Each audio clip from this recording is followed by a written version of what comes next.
jou daaglikse CLF inspirasie, reg en verkeerd. Ek is die Here, ek het die reg lief, ek haat roof en misdaad. Jesaja 61 vers 8.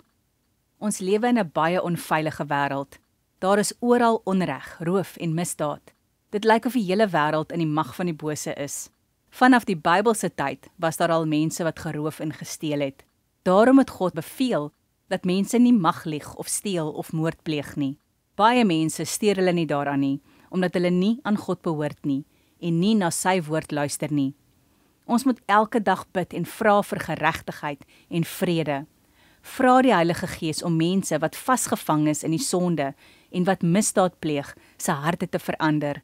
Vra dat God hulle moet vergewe en weer nuwe mense maak. Sê ook vir God dankie dat hy ons sy woord en gees gegee het om ons op die regte pad te lei. Kom ons bid saam. Here Jesus, vergewe tog die mense wat so verkeerd doen. Laat u Heilige Gees hul harte verander. Amen.